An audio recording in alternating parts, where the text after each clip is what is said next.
While Ambazonia observed a ghost town on the 1st of May, the peace in the town of Bambui in the Midland Zone was shaken by an unfortunate event when unidentified gunmen shot and killed a man called Abdul, who was newly appointed the branch manager of a traveling agency. Abdul, who had recently taken on the role of manager at the Bambui branch of Mogamo Express, was targeted by unidentified armed men who broke into his home demanding to see him. Eyewitnesses reported that the gunmen stormed in around dusk when Abdul resisted their attempt to take him away. A confrontation ensued, resulting in the assailants opening fire, fatally shooting him at a close range. Tragically, he was shot multiple times in the chest and he gave up.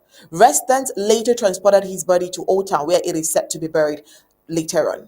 Abdul was known for his friendly demeanor at the agency's ticket counter and had earned the trust of many regular commuters. This incident added to the hundreds of cases of violence against Ambazonians since the 8-year war broke out in Ambazonia. While no group has claimed responsibility for the shooting, many believe it bears the hallmarks of tactics of people, individuals disguising as freedom fighters in Amazonia. Commander Elvis, there was a period this was looking like a trend where we find people disguising as amber fighters in quotes, and we're wondering what is the military department doing about this?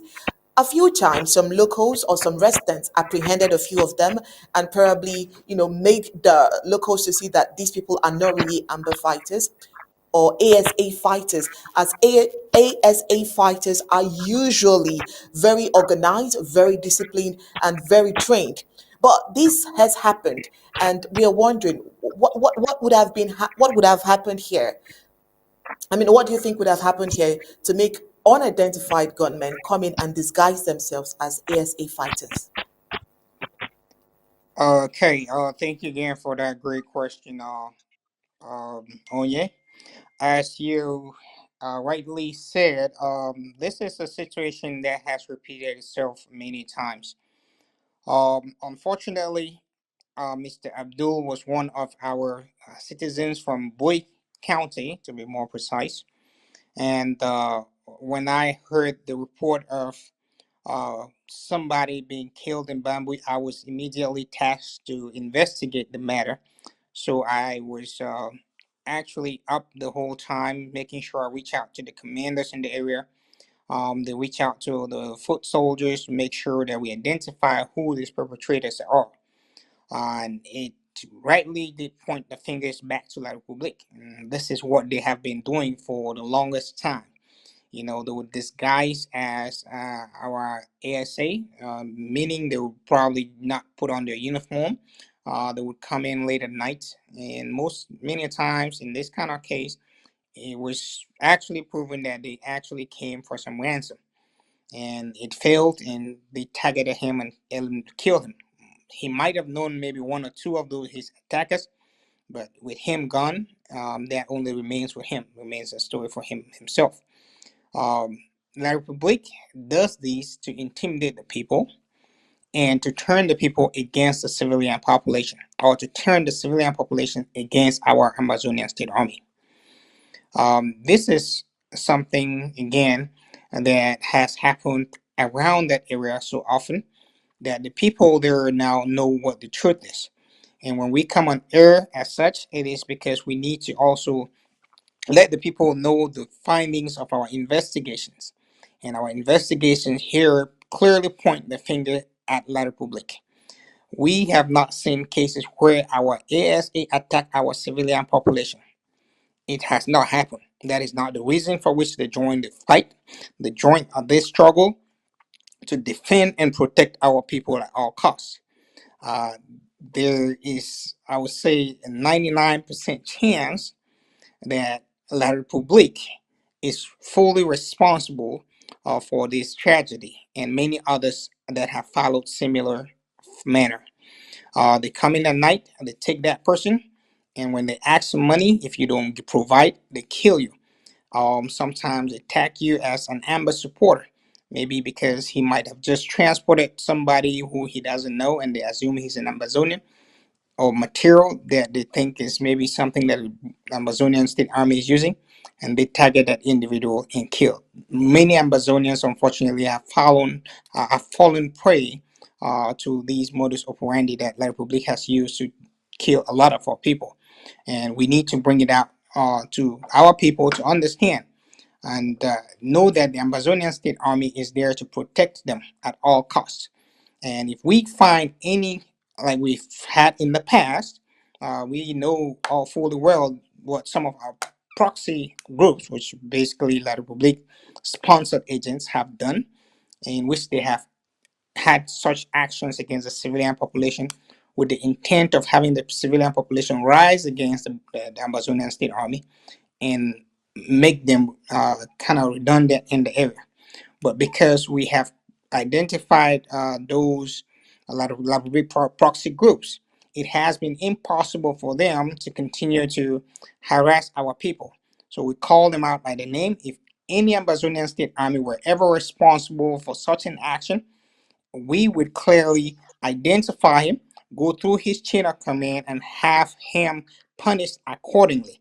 This is something that their code of conduct clearly defines their modus operandi. Their operations in the field as well as off the field should be ethical. And under no circumstance, if anybody has a crime and he's being arrested, that person has due process. He has the right to go through the traditional counsel and be presented the case to him, of which he has the right to defend himself. Amazonia is not a stateless country. We are responsible and we follow our law, and that starts with now. Our military personnel, our Amazonia State Army has have their code of conduct, and that code of conduct is what guides them through this war. So, in that regard, we are confident that our investigation uh, cleared our Amazonian State Army of such actions and fully put the blame on La Republique and her proxy, which tried to do this to tarnish the image of the Amazonian State Army. So, thank you.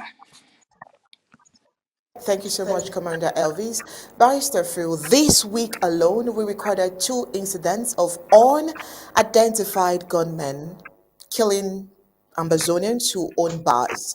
The reports are always consistent. The stories are always consistent. Know, you have a report where you say, oh, they get into a shop and then they bring out the man, they lay him down and begins to shoot him in front of his wife and children. We've had two reports, one in Bambui and another one in Bafut. Very scary, very disturbing. Commander Elvis here thinks that, of course, is the handiworks of La Republic to Cameroon. What would you think? Onye, when that thing happened in Bambui, Bambui is just very near Bamenda, very near my village, my town. I tried to find out from the local people around Bamenda, and everybody is pointing a finger. I'm talking about Abdul's death. Everybody is pointing a finger to La Republique du Cameroon. Abdul collects money for the day. He is the manager of Mogamo, and he collects money for the day. These hoodlums, these La Republique soldiers who have been sent to Bamenda, they don't have food money, they don't have anything to eat. They went there to collect that money, ransom from that boy. I think as an honest man, he resisted, and they shot and killed him. I don't know how much money they collected from there, but that one is pointing to La Republique du Cameroon, and they will pay. They will pay. The time will come when we will put the cards on the table, and they will tell us.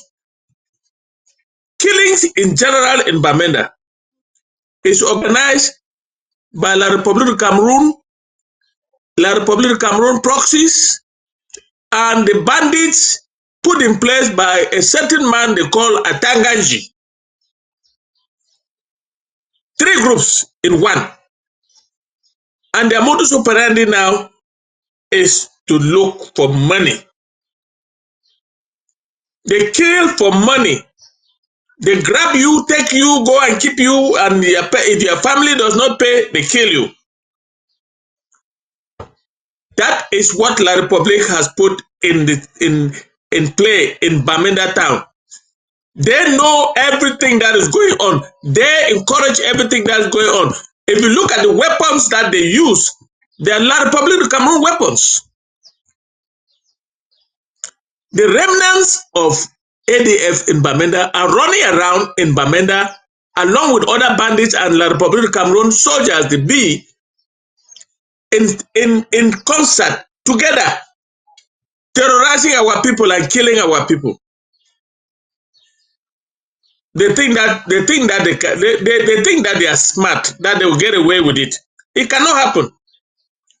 We are documenting every part, everything that is happening.